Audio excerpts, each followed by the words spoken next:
And good evening. It's July 2nd, 2024, and we're in our next collection of discussions in our Outside the Class series. It's a series from the Bible Project. It's about the entire TaNaK, right? The Old Testament. On TheDustyFeet.com, in the Outside the Class section, we have the TaNaK, this Old Testament source video section, set up for your review. Because the intent of Outside the Class is for you to listen to that in-class lecture first. That would be found, of course, in the source video playlists. We try to keep these to about 15, 20 minutes or so. We're going to make them easy to catch and easier to catch up on.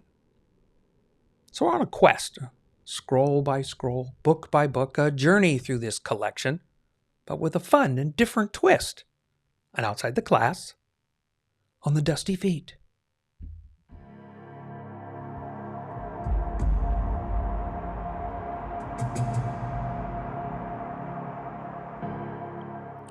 And of course, before we forget, if you find these kinds of podcasts useful, that's when you click the subscribe button.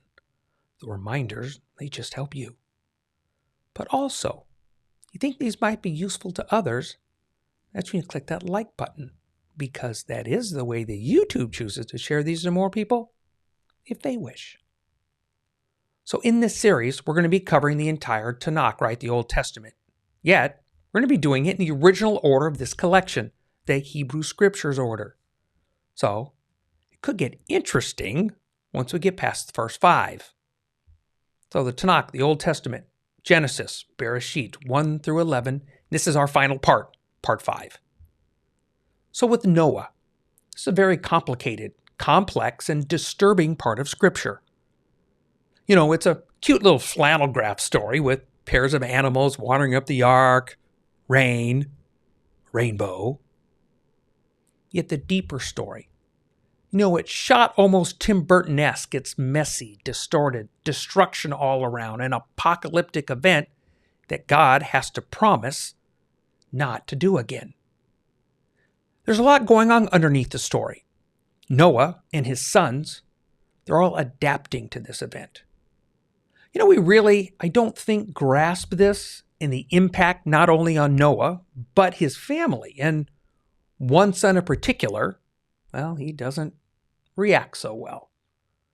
We have a relationship breaking grossly, an abuse moment in the story. However you choose to read it, it's interesting. When you get into Hebrew and the verbiage talked about, you get a glimpse into how disturbing this scene can be. And I think that helps us see why Noah acts the way that he does. In Scripture, many things are talked around, right? Adam knew his wife. It's not hard to guess what that might mean, yet that really does not do justice to the event.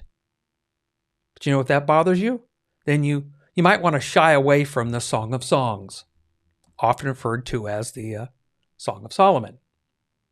Because we're going to get to that scroll eventually, but for sure, it's not family-friendly material.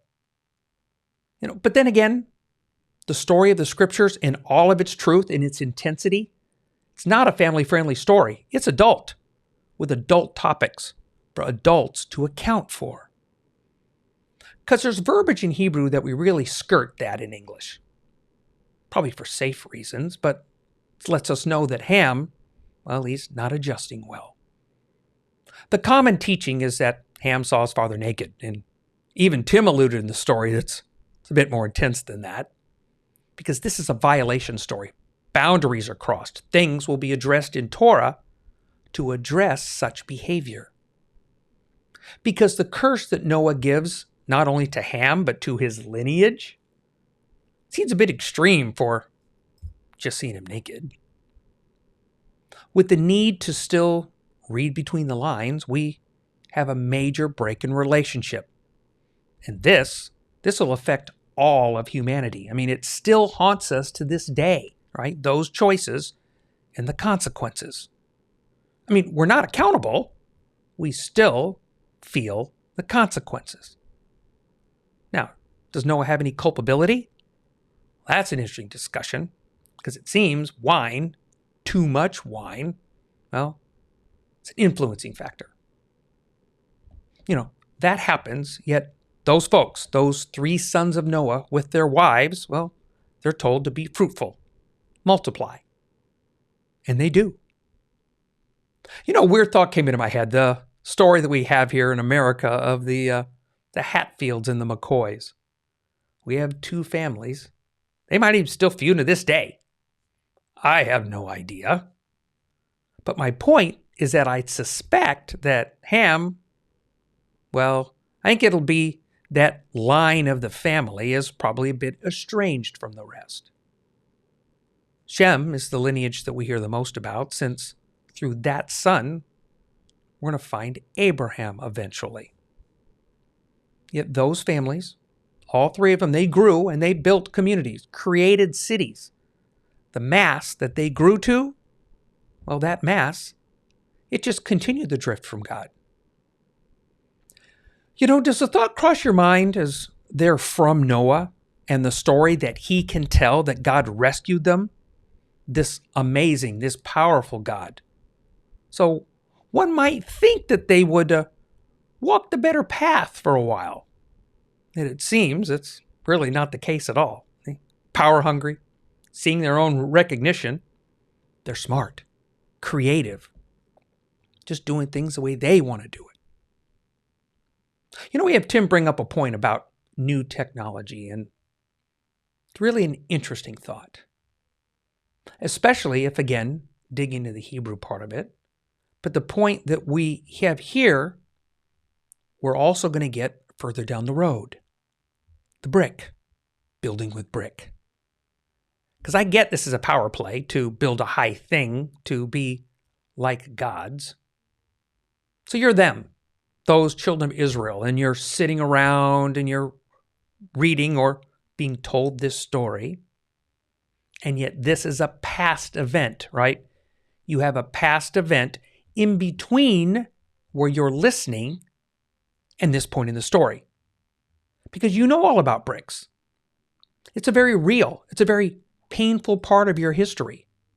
You know of building structures for those that also want to be godlike, towers high to make a name for themselves.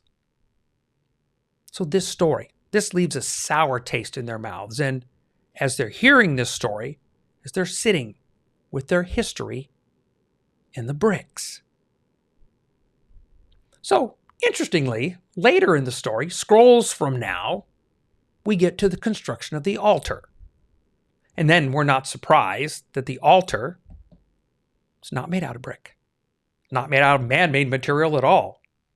It's entirely out of God-made rock.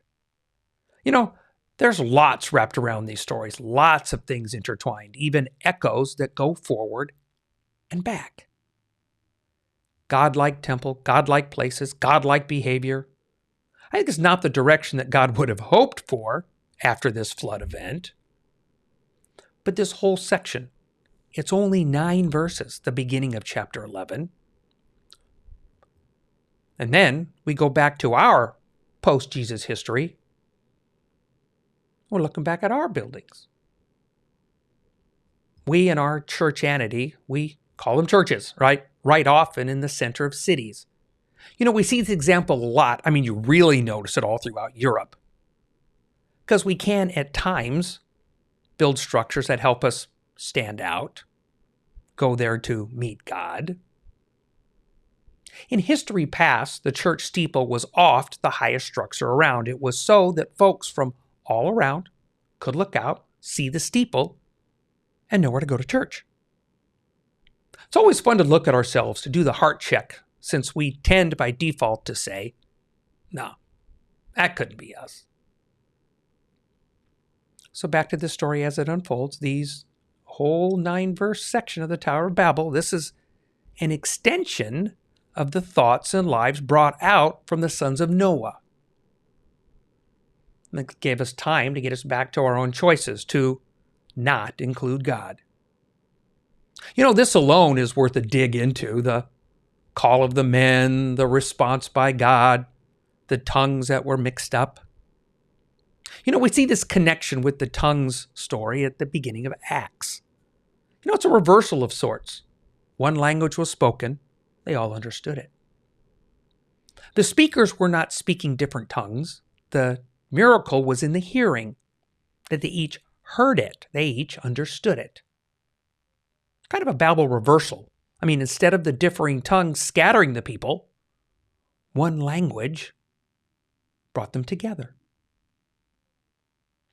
One I did really like that Tim mentioned in this doom and gloom part, that he said, let's get this clear. We live in a good world. We are the ones that made it less than good. The creatures that God made, they're good. They were designed with goodness. That's the default. Because I think at times we tend to, and again, our churchianity way, we tend to sometimes default to bad, right? We built up a theology that we're no longer good. The design, the God intended tov is not. I don't lean that direction. I believe the default is good, and the created core, it's very good.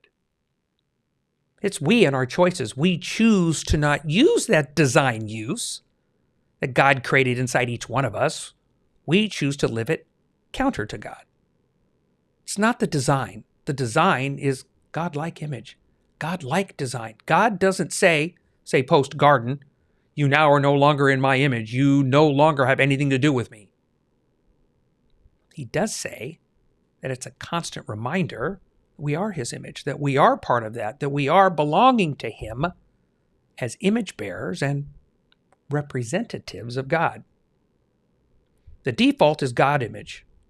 What we choose to do with it, we're going to launch from here into how God is going to work on the redemption side. Because that's a shift from 1 through 11. As we get to the next section, redemption. For all of creation, it will start, and we begin, like the beginning of this section, again with one man and his wife. A man that God will have some interesting terms describing in the behavior that we see from him. The Bible story is interesting. There's terminology in there that's actually really quite fascinating. Some points of much detail and other times much left out. Much for us to fill in the blanks. Much that you have been taught, that you have been told, that you have heard it said. That can cause some problems. Like the languages, we have no idea how many languages were given by God to those on the planet. I have read through some scholarly thoughts that there were 70. Lots of scholarly endeavors go into that, but of course not without controversy. But the redemption, it's starting after this scramble, and it won't be easy. We made a bit of a mess, and it will take us a long and winding story over thousands of more years to get there. Languages scattered. Redemption. That'll be the opposite, right? It will, in design, bring us back together.